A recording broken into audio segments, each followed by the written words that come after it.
Mapagpalang umaga ay mapagpalang hapon po sa lahat. Salamat po sa mga buhay nyo na naririto po kayo at alam ko na mahal nyo ang Panginoon kaya nandito kayo. Amen po ba?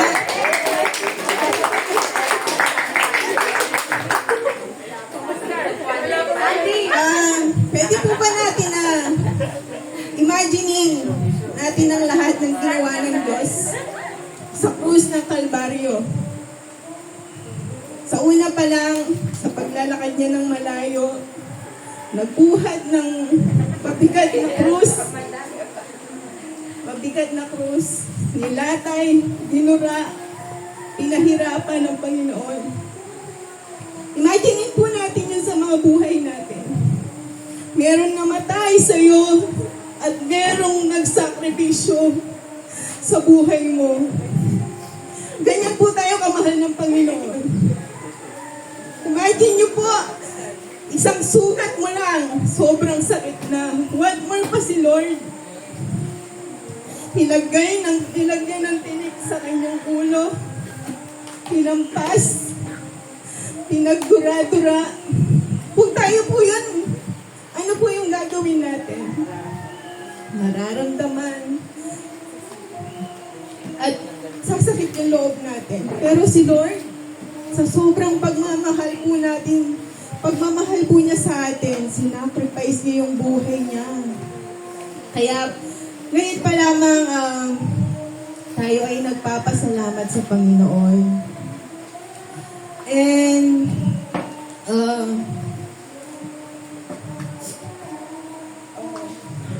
pwede niyo po ba akong ngayaan sa prayer muna?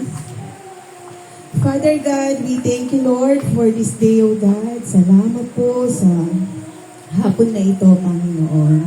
Lord, tulungan mo kami, O God, na i-open yung mind namin, yung mga puso namin, O God.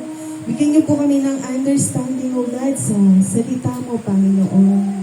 Gabayan niyo po kami, O God. Ikaw ang siyang makita, mawalhati sa hapon na ito, Panginoon. Lord, maraming salamat po sa lahat po ng ginawa niyo sa aming mga buhay, Panginoon. Lord, bigyan niyo po kami ng knowledge and wisdom, Panginoon, sa oras na ito, Panginoon. Maraming salamat po, O Diyos, sa pagmamahal at iyong biyaya, Panginoon. Maraming salamat po, O Diyos. Sa iyo lamang po namin binabalik ang lahat ng papuri at pasasalamat. In Jesus' name we pray, Amen.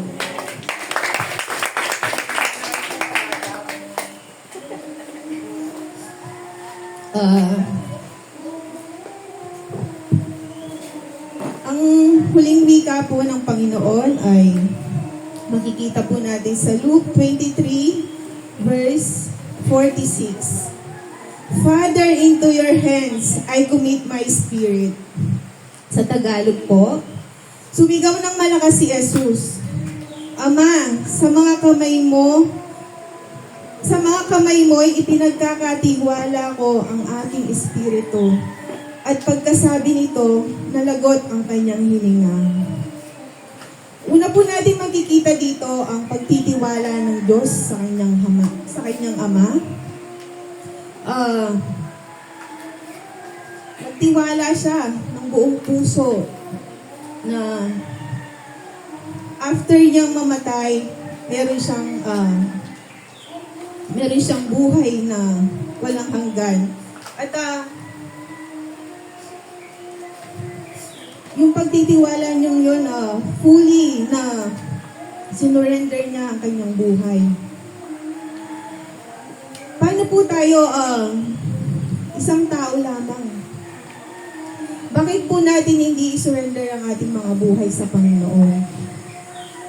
We know na habang po nandito tayo sa mundo, gawin na po natin yung nararapat. Kasi pag namatay na po tayo, hindi na po natin maibabalik yun. Ngayon pa lamang po, kailangan po natin isurrender ang ating mga buhay sa Panginoon. Sino po ba yung ayaw na makita ang Panginoon? Lumakad ka sa ginto at makasama siya face to face. Di po ba?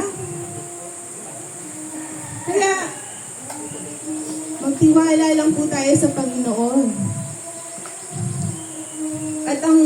At sa kamay ng Panginoon, meron tayong secured. Nung mga bata po tayo, pag may nangaway sa atin, sino unang pupuntahan natin? Ang ating Ama.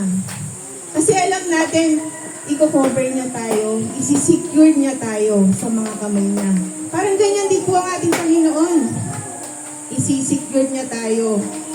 Kumbaga sa kamay niya, wala nang makakapasok o wala nang mananakit ni numan. Ganyan po ang pagmamahal ng Panginoon. And the second po, surrender.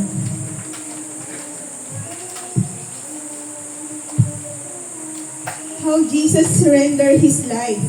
Fully surrender po. And how Jesus commit His spirit to His Father in heaven.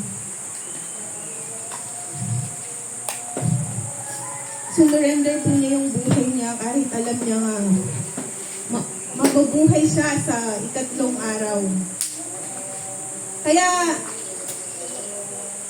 Kaya po tayo,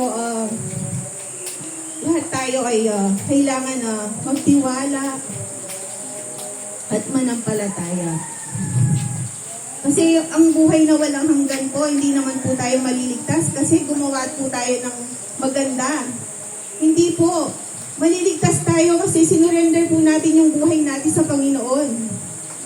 At naniniwala tayo na sa pagkamatay po natin, lahat po tayo mamamatay. Amen po ba?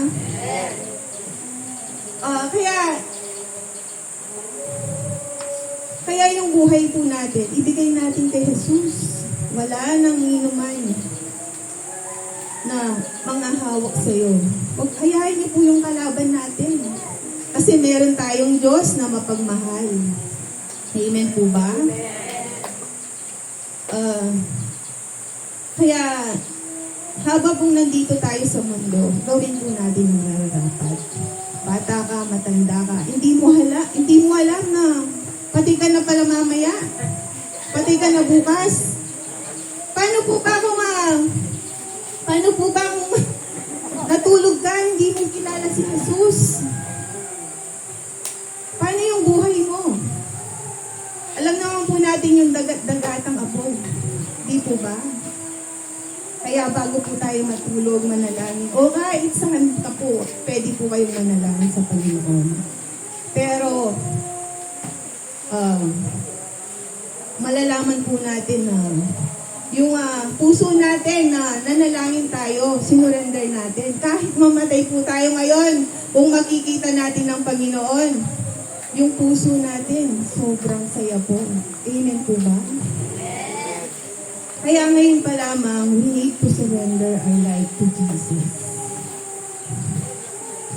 Ngayon pa lamang po ba, sa inyo mga kapatiran, hindi lamang po tayo. Kailangan po natin na dalhin yung mga pamilya po natin, kaibigan.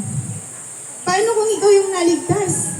Yung asawa mo, mga anak mo, mga kaibigan mo, ikaw naligtas. Yung mga kasama mo sa bahay, kawawa sila.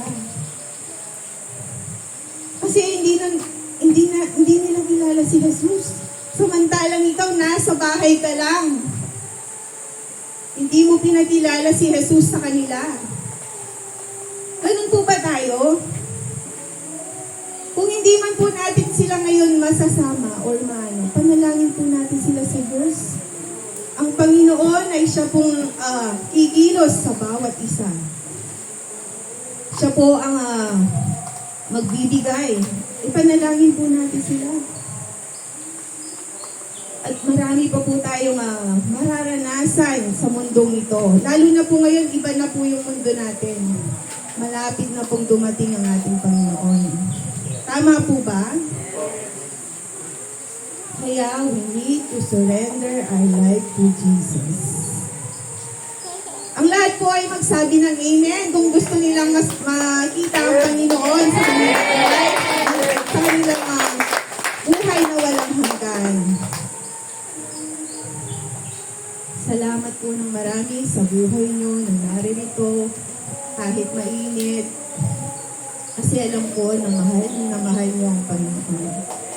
Maraming salamat po at nawa hindi lamang po natin sa gabing ito, magkikilala ang ating Panginoon, kundi sa bawat minuto, sa bawat oras ng ating mga buhay.